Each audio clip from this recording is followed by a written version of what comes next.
A big problem that I have when people reach out to Media Maven and they want to hire us to be their PR agency to help get them exposure is that they want to see results tomorrow. Like, they're being a little impatient about it. And part of that is because they don't fully understand the way the industry works. The purpose of this podcast episode, of this YouTube video, is to explain why and how seeing PR success takes time. Warren Buffett, to quote somebody you may have heard of before, he said it takes 20 years to build a reputation. PR is a marathon. It is not a sprint. It's kind of like SEO. I'm not an SEO expert, but I know enough about it to know that you don't rank for keywords overnight. It doesn't change your business overnight. It's like something you need to consistently do over time. And this is why most PR softwares require an annual subscription. This is why when you go to hire a PR agency, they require an annual contract. Very rarely will they cut it down to 6 months, just because these things take time. And this is not a trap to take your money. You literally work with the news cycle. You work with the calendar. We work with journalists, things that are out of our control. It just takes a while. It's how the industry works. And whether or not you hire an agency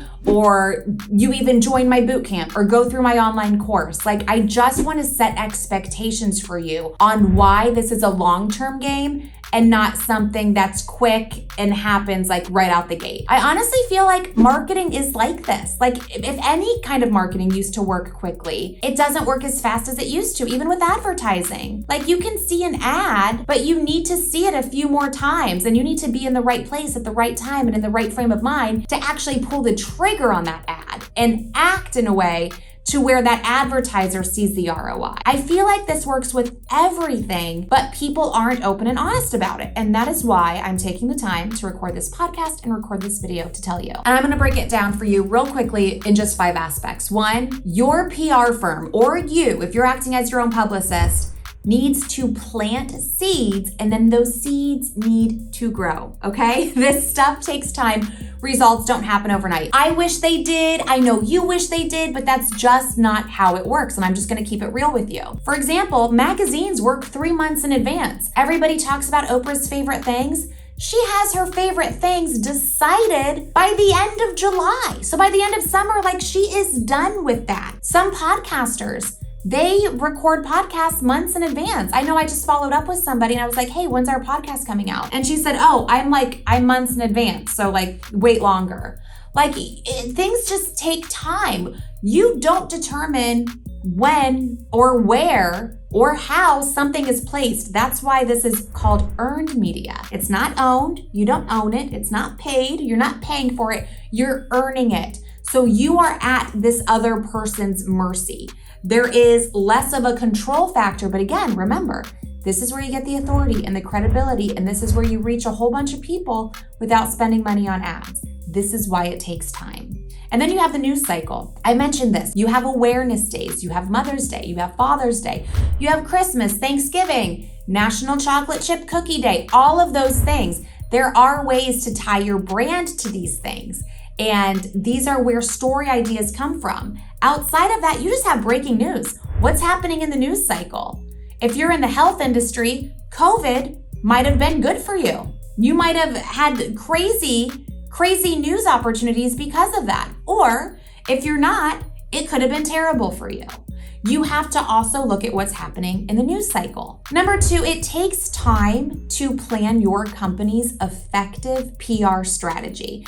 Some companies will hire PR for just a specific project. Like, they'll have an announcement, a grand opening, a product release. It's like a one-time thing. We normally don't take clients for this reason, just because you don't see success with that one-time thing. You'll have this big to-do about whatever it is, and then it dies down and then you have nothing. Like, that's not successful. So I won't take on a client just to promote one thing, because I know the client will be disappointed at the end, because you want that thing to be successful after its launch, for example. And then by the time we get all of the details about your company or about whatever angle you want to pursue, we have to then go and reach out to the masses, and we need to reach out to people one-on-one. We can't blast 500 people with the same thing. It blows my mind how many people do this. I'm on a lot of lists. with different email addresses. And it is shocking to me how many PR agencies will just build a list of hundreds of people and blast out a press release. This is not efficient. It's not effective. So if you want it to work, you have to give yourself the grace of being patient and letting your publicist reach out to one person at a time in a personal way. That is something that takes time. You cannot do that if you're impatient and you want to see results right away. Plus, when those people get back to you, say your grand opening is done, your product launch is over, and you're no longer working with a PR agency, or you're no longer working on spreading the word about what you're doing, then it's a lost opportunity. That's why you need to think long-term. This needs to have longevity. And just building onto that, number 3, quick hits don't have staying power. Like, you can get a quick hit, you can get, a lot of excitement for a day or two, but then it's gonna fizzle away. Somebody else is gonna take your attention. Like, that's great, and I'm a big fan of taking that big media hit, turning it into social media ads, putting it on the homepage of your website, emailing your list with it, making it part of your marketing material, all of the things. But you need more of those. 1 big, 2 big hits, they will slowly fade away. And you need to always be top of mind, because that is when people pull the trigger to do business with you. They see you here, they see you there, they see you when you're in this state of mind, they see you when you're in that part of your business or this part of your life. That's when they want to do business with you. They're not going to be thinking of you. You're not going to be top of mind if you just have a couple hits here and there. You need to diversify and be everywhere all the time. Just think about who you work with or what you buy and who you buy from. It's most likely not because you saw one big thing here one time. It's because you're seeing little things here and there over time, and that has made you build trust with that brand, that product, that service, whatever it is. And that's why you keep going back for more. Number 4, the biggest media outlets, the ones everybody wants, they require the most effort. Why? The competition is crazy. Everybody wants to get there because you will see a great ROI from those. That's why it's so competitive. And many times these bigger outlets, they want to see the smaller stuff. I one time pitched Amy Porterfield to Headline News, and they said, does she have TV experience? Because they don't know Amy. Everybody says, oh, Amy Porterfield, she's a big deal. They don't know anybody in online business. That's not their industry. That's not their niche. They didn't know her. They asked me if she had TV experience. I said, no, but she does 100 webinars every day. So she's got on-camera experience. I had to explain that to them, because people aren't going to put you on their big platform for you to make an ass of yourself. That's why I always say start local, start small, and work your way up. Is it possible to go straight to the top? Yeah, it is. I've seen it happen for people before. I've made it happen for people before. But it's also important to know that that is rare. That's not common, because when a journalist, an editor, a booker, somebody wants to have you on their platform, wants to interview you, they're going to search you. If they see no media hits, they're going to be like, why has this person not earned media before? That's almost going to be a red flag to them. But if they search you and they see lots of different things in traditional media or podcast interviews on well-known podcasts, then they're going to be like, okay, yeah, this person's legit. It solidifies their reasoning for reaching out to you. Another reason is because one hit leads to another. I had a fitness app get on the Today Show. They didn't get on the Today Show because I pitched Today with them. They got on the Today Show because I pitched the Washington Post, and the Washington Post covered them. And a producer with the Today Show saw the Washington Post story and then contacted them to be on the Today Show. I also had a client that I got on the Rachel Ray Show. I pitched the Rachel Ray Show and I heard nothing. But the producer of the Rachel Ray Show saw this client on a website called Trend Hunter. And I remember this specifically because the client was not impressed by being in Trend Hunter. They thought, this is not where our audience is. This is not where we want to be. We want to be in front of this audience.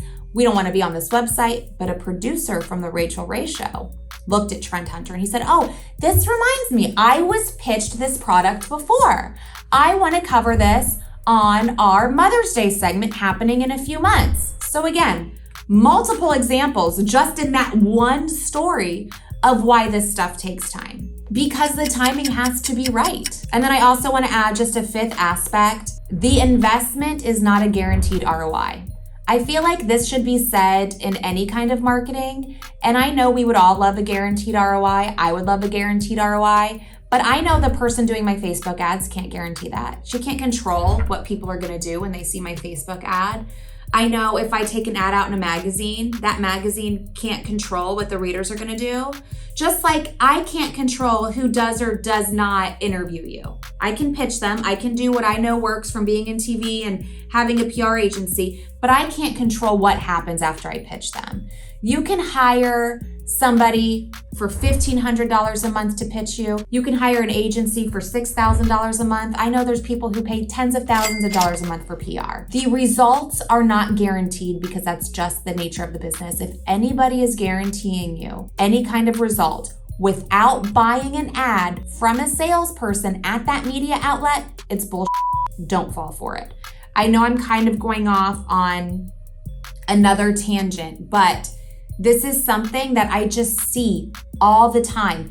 People who have online courses like me, guaranteeing you coverage. People sliding into my DMs saying, I'll guarantee you here, here, and here. Just give me this much money.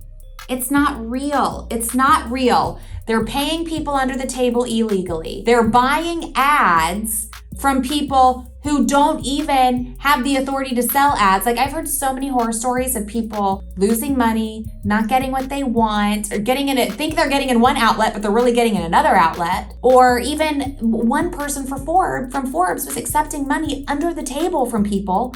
All of her articles disappeared because Forbes found out about it. So like, there are so many reasons why you should not pay for guaranteed coverage. But especially when it comes to PR, it's just not how the business works. So if you are going to work with somebody in PR, if you're going to hire a freelancer, if you're going to hire an agency, you need to ask questions like, how many people will be on my team? Are you hiring one person? Or are you gonna get multiple people? So like, for example, at Media Maven, you have me, you have my director of operations, and you have at least one publicist. Depending on your goals and on your budget, you may get 2 publicists. You may get 3. It just depends. Everything is custom. So find out who's going to be working on your team, how many people, and why those people. And then what PR are you getting? Is it just going to be traditional media? Is it going to be podcasts? Podcasts only? Are you adding podcasts? Online, TV, local TV, national TV? Like, you want to get specific on where you're going to be pitched.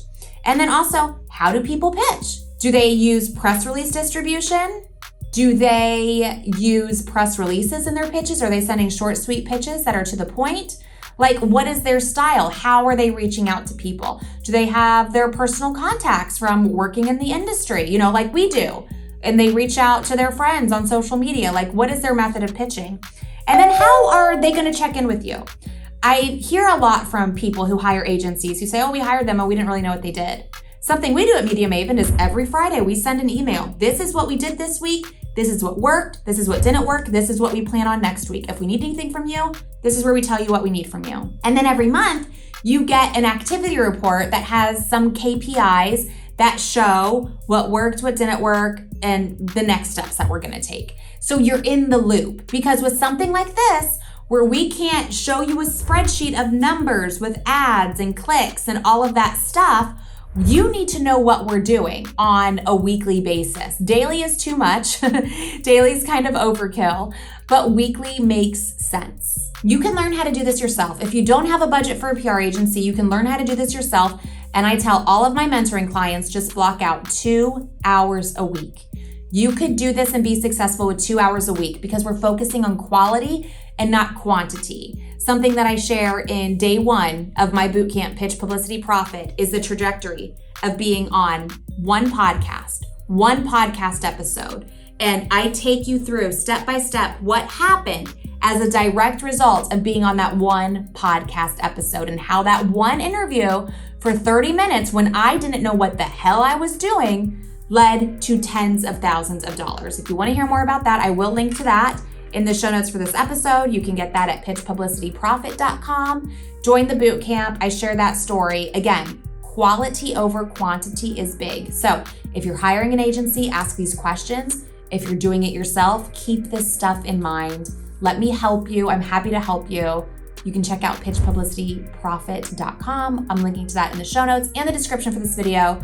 But that is your crash course on why and how PR success takes time. I hope I did a good job of setting expectations if you do want to move forward with PR. Again, whether you do it yourself or hire somebody, This is not something that is guaranteed overnight. This is something that takes time. And I don't want you to believe the bullshit that people are sharing online, because that's just not reality. I promise I'll get a little bit more pep in my step for the next episode next week.